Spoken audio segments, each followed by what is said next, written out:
स्वागत है आप सभी का हम सबके YouTube channel learning with Sumit में। इस चैनल पे हम लोग इंजीनियरिंग मैकेनिक्स पढ़ रहे हैं, जिसमें टॉपिक चल रहा है सिंपल स्ट्रेस एंड स्ट्रेन। तो प्रीवियस लेक्चर में हम लोगों ने इलॉन्गेशन फाइंड किया था एक बार का, जिसमें दो पार्ट रेगुलर थे और एक पार्ट टेपर्ड था। और जो टेपर्ड पार्ट था वो बार हमारा कैसा था, रेक्टेंगुलर शेप में था। वहां पे हमें थिकनेस गिवन था, जिससे हम लोगों ने आइडेंटिफाई किया कि बार हमारा रेक्टेंगुलर है। अगर आपने वो वीडियो देख लिया है तो अच्छी बात है, अगर नहीं देखा है तो पहले उस वीडियो को देख लीजिएगा।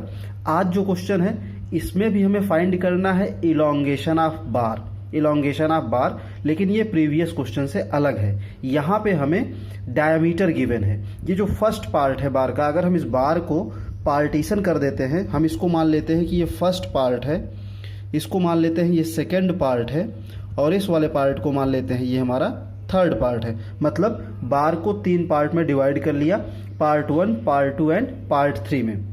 तो हमें यहाँ पे जो ये फाई लिखा हुआ है, फाई 550 mm, इस फाई का मतलब क्या है, डायमीटर है। ये किसको रिप्रेजेंट करता है, डायमीटर को। मैं यहाँ लिख दे रहा हूँ क्योंकि फाई हमारा जो है ये डायमीटर को रिप्रेजेंट कर रहा है।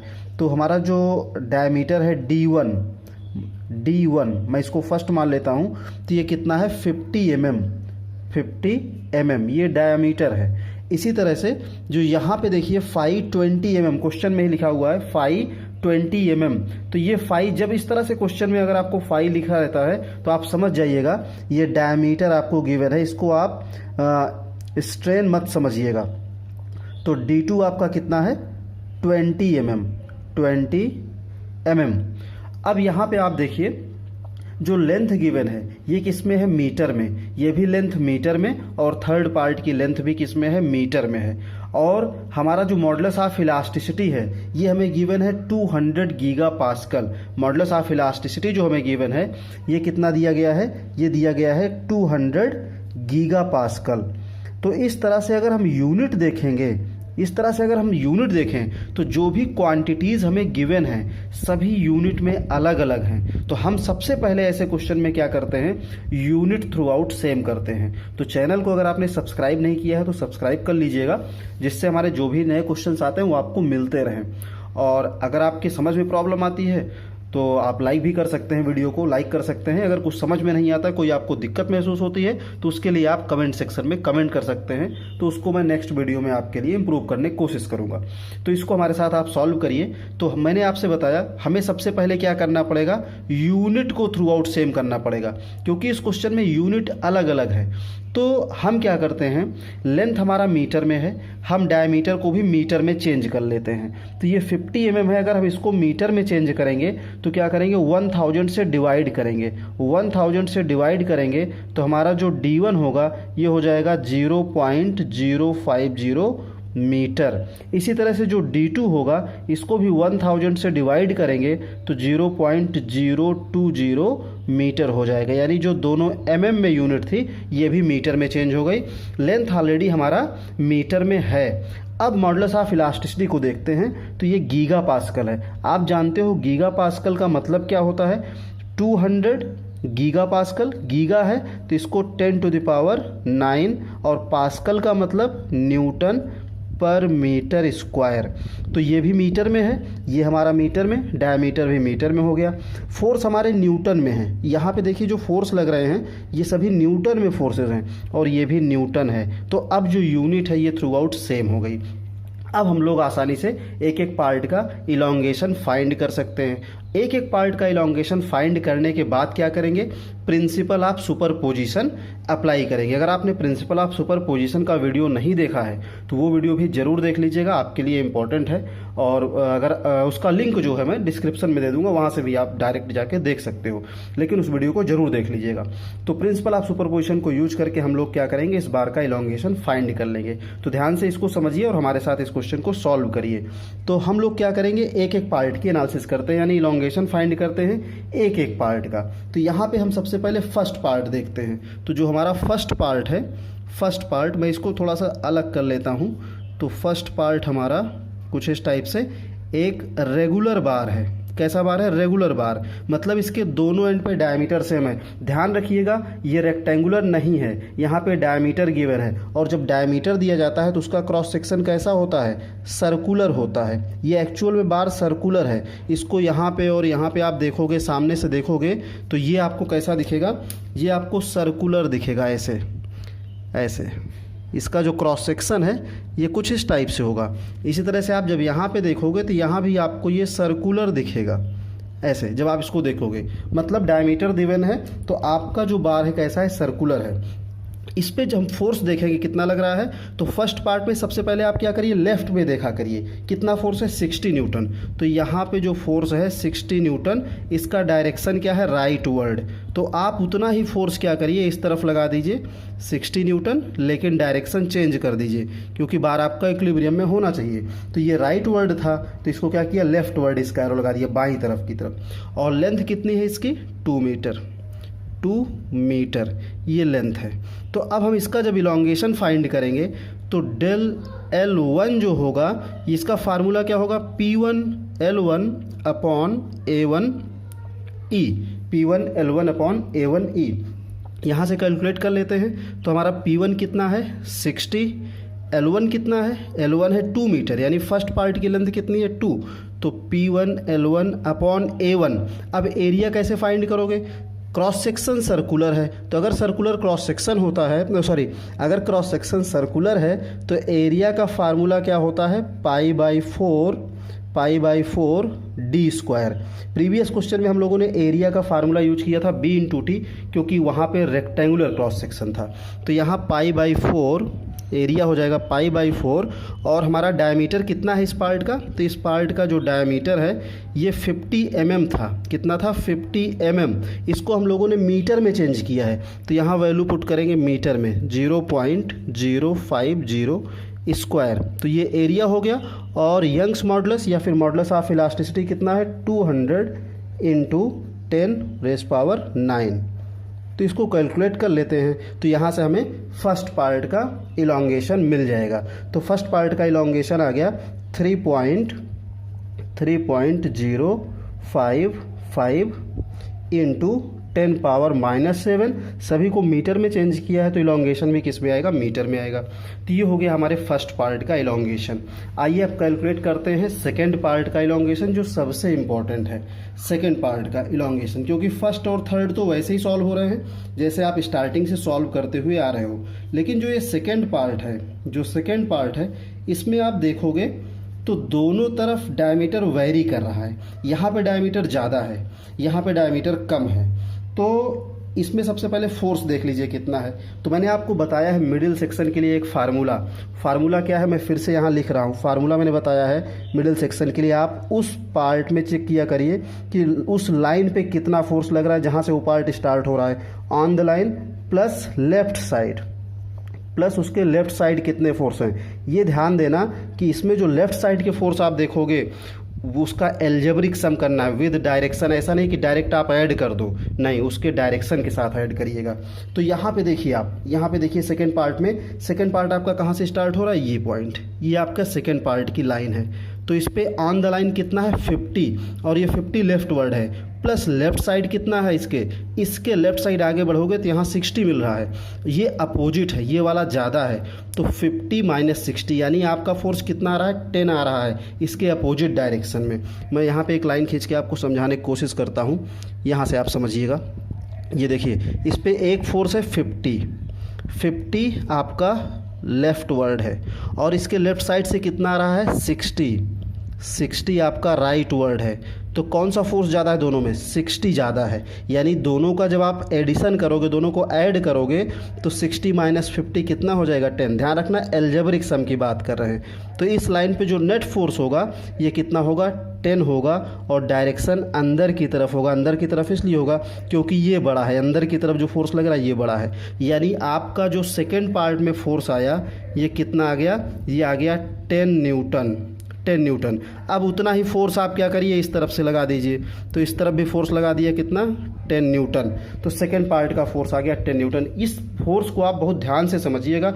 अगर आपके समझ में नहीं आया है तो आप वीडियो को एक बार पॉज करिए, फिर बैक करिए और फिर से हमारी पूरी बात को ध्यान से सुनिए। जब आप हमारी बात को ध्यान से सुनोगे तो आपके समझ में आएगा कि ये सेंटर पार्ट जो मिडिल पार्ट है इसके फोर्स को कैसे निकाला गया। क्योंकि ऐसे आप देखोगे तो यहाँ आपको 50 न्यूटन दिख रहा है, आपको इस तरफ 60 दिख रहा है, इस तरफ 90, 100, बहुत सारे फोर्सेस दिख रहे हैं। तो ये कन्फ्यूजन आपको क्रिएट होगी। तो ऐसी कन्फ्यूजन नहीं होना चाहिए, क्योंकि क्वेश्चन आपके समझ में आना चाहिए। जो सबसे इंपॉर्टेंट पार्ट है इसका वो यही है। और यहाँ पे अगर आप कोई गलती करते हो तो फिर आपके लिए दिक्कत होगी। तो डेल L2 अब हम लोग फाइंड करते हैं। डेल L2 ध्यान दीजिएगा, इसकी लेंथ जो है सेकेंड पार्ट की ये भी 2 मीटर है। सेकेंड पार्ट की भी लेंथ कितना है? 2 मीटर। इसके लिए एक स्पेशल फार्मूला जो हम लोगों ने डिराइव किया था, elongation of a circular taper bar. इसका जो फार्मूला होता है ये होता है 4PL अपॉन पाई ई D1 D2। ये होता है सर्कुलर टेपर बार के लिए। अगर बार रेक्टेंगुलर होता है तो उसके लिए PL upon T B1 minus B2E ln B1 by B2 होता है। लेकिन सर्कुलर टेपर बार है तो 4PL अपॉन पाई ई D1 D2। तो इसमें एक तरफ डायमीटर D1 है, इस तरफ का डायमीटर कितना है? D1। और इस तरफ का डायमीटर किसके इक्वल है? D2 के। ये वाला डायमीटर इसके इक्वल है, ये वाला डायमीटर इसके इक्वल है। तो हम लोग इसमें क्या करेंगे, फार्मूले में वैल्यू पुट करते हैं। तो ये हो जाएगा 4 इंटू पी कितना आया? 10 और लेंथ कितना है? 2 अपॉन पाई ई। तो ई क्या है? Modulus of elasticity 200 into 10 power 9 into D1। तो D1 को मीटर में पुट करेंगे तो 0.050 इंटू D2 0.020 और फिर इसको कैलकुलेट कर लेंगे तो हमें सेकेंड पार्ट का इलॉन्गेशन मिल जाएगा। ये आ जाएगा 1.273 अप टू 3 प्लेसेस लिख रहा हूँ इंटू 10 पावर -7 मीटर। अब इसी के साथ हम लोग क्या करेंगे, थर्ड पार्ट का इलॉन्गेशन फाइंड करेंगे। तो थर्ड पार्ट का इलॉन्गेशन कैसे फाइंड करेंगे? थर्ड पार्ट हमारा एक रेगुलर बार है। थर्ड पार्ट कैसा बार है? रेगुलर बार है। तो रेगुलर बार है तो जैसे फर्स्ट पार्ट का हम लोगों ने इलॉन्गेशन फाइंड किया वैसे ही थर्ड पार्ट का इलॉन्गेशन फाइंड करेंगे। तो थर्ड पार्ट एक रेगुलर बार है, इस पे क्या करेंगे, फोर्स कैसे फाइंड करेंगे? लास्ट पार्ट है इसलिए सबसे लास्ट वाली वॉल पे देख लो कितना फोर्स है, 100 न्यूटन। कोई कैलकुलेशन करने की ज़रूरत नहीं पड़ेगी, आपको जैसे बता रहा हूँ वैसे करिए। लास्ट में देख लो कितना फोर्स, 100 न्यूटन। तो उतना ही फोर्स आप इसके अपोजिट यहाँ पे लगा दो तो ये भी हो जाएगा 100 न्यूटन। आप चाहो तो on the line plus left side के फार्मूले से चेक कर सकते हो। ऑन द लाइन कितना है इस पे? 90। लेफ्ट साइड कितना है? 50 और 60। तो 50 और 60 का कितना आया था? 10 आया था कंप्रेसिव, और ये 90 कंप्रेसिव। तो 90 और 10 कितना हो जाएगा? 100। तो नेट फोर्स अगर इसके लेफ्ट साइड से भी लाओगे तब भी 100 आएगा। डायरेक्ट इसको देख के लिख देते हो तब भी आपका सही है, क्योंकि आपका ये जो प्रॉब्लम है पार्ट है ये बैलेंस्ड होना चाहिए। लेंथ कितना है इसका? 1 मीटर। इसका लेंथ है 1 मीटर और डायमीटर कितना है इसका? 20 mm। मीटर में चेंज करने पे 0.20। तो अब यहाँ से फाइंड करेंगे डेल L3। फार्मूला हो जाएगा PL अपॉन E, तो P3 L3 अपॉन A3E। यहाँ से P3 है 100, L3 हमारा कितना है? L3 है 1, P3 L3 अपॉन A3 हो जाएगा पाई बाई 4 D कितना है? 0.02। इस पार्ट का जो डायमीटर है 20 mm था, इंटू ई है 200 इंटू 10 पावर 9। तो यहाँ से हम लोग क्या करेंगे, थर्ड पार्ट का इलॉन्गेशन फाइंड कर लेंगे। ये आ जाएगा 1.591 into 10 to the power -6 metre में आ रहा है। ये -6 आया है, अगर -7 में चेंज करना होगा तो एक डेसिमल आगे बढ़ा कर सकते हैं, लेकिन इसको आप एज इट इज रहने दीजिए क्योंकि हम लोग कैलसी अलाउड है, कैलसी से कैलकुलेशन कर लेंगे। अब क्या करेंगे, अब हमें फाइंड करना इलॉन्गेशन ऑफ बार। हम लोगों ने इंडिविजुअल पार्ट का इलॉन्गेशन फाइंड कर लिया, तो पूरे बार का इलॉन्गेशन फाइंड करने के लिए प्रिंसिपल ऑफ सुपरपोजिशन लगाएंगे। तो पहले ये देख लेते हैं कि किस पार्ट में इलॉन्गेशन हो रहा है और किस पार्ट में रिडक्शन हो रहा है, लेंथ रिड्यूस हो रही है। तो फर्स्ट पार्ट कैसा है? कंप्रेसिव, यानी यहाँ लेंथ क्या होगी? रिड्यूस होगी। 60 न्यूटन बार को कंप्रेस कर रहा है, बार को कंप्रेस कर रहा है। इसी तरीके से 10 न्यूटन भी बार को कंप्रेस कर रहा है और ये 100 न्यूटन भी बार को कंप्रेस कर रहा है। यानी तीनों पार्ट में यहाँ क्या हो रहा है? रिडक्शन हो रहा है, लेंथ इंक्रीज नहीं हो रही है, डिक्रीज हो रही है। तो डेल्टा L इक्वल टू होता है प्रिंसिपल ऑफ सुपरपोजिशन से del L1 plus del L2 plus del L 3। लेकिन यहाँ पे तीनों कंप्रेशन है तो ये भी माइनस हो जाएगा, यहाँ भी लेंथ हमारी क्या होगी, रिड्यूस होगी, और थर्ड पार्ट में भी लेंथ क्या होगी, रिड्यूस होगी। तीनों पार्ट में जो इलॉन्गेशन है ये निगेटिव है, यानी कंप्रेशन हो रहा है। तो हम लोग यहाँ पे वैल्यूज़ को पुट करते हैं और डेल एल की वैल्यू फाइंड करते हैं। तो ये हो जाएगा माइनस माइनस क्यों, क्योंकि कंप्रेशन हो रहा है, तो minus 3.055 into 10 power minus 7 minus 1.273 into 10 power minus 7 minus 1.591 into 10 power minus 6। इनका हम एडिशन करेंगे, तीनों ऐड हो जाएंगे माइनस साइन के साथ। तो तीनों को ऐड करेंगे तो जो इलॉन्गेशन आ रहा है ये आ जाएगा minus 2.02 into 10 to the power minus 6 metre into 10 to the power minus 6 metre. या अगर mm में चेंज करना चाहें तो 10 टू द पावर 3 से मल्टीप्लाई कर देंगे तो ये हो जाएगा माइनस 2.02, या फिर हम इसको लिख सकते हैं equal to minus 2.02 into 10 to the power minus 3 mm, minus 3 mm। Answer है, आप कैसे भी लिख सकते हो, मीटर में निकाल सकते हो, mm में निकाल सकते हो। इसको आप चाहो 10 की पावर में अगर आंसर नहीं करना है तो 10 की पावर 3 से डिवाइड करो तो माइनस 0.002 mm आ जाएगा आपका जो आंसर आ जाएगा। या फिर इसको हम चाहें तो ऐसे लिख सकते हैं, थोड़ा सा इसको आगे बढ़ाता हूँ, माइनस 10 पावर माइनस 3 है, यानी 10 पावर 3 से डिवाइड कर देंगे तो minus 0.00202 mm।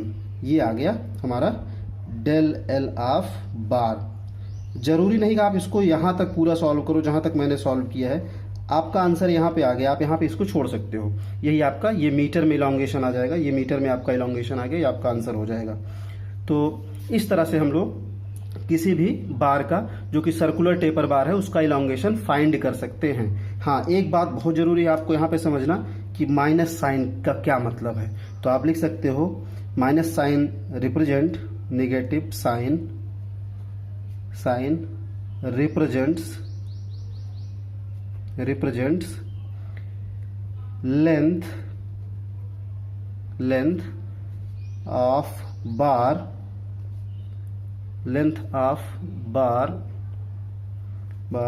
will be reduced, मतलब यहाँ लेंथ इंक्रीज नहीं होगी, लेंथ क्या होगी, डिक्रीज होगी। तो उम्मीद करता हूँ आपके समझ में आया होगा how to find elongation of a circular taper bar. Thank you.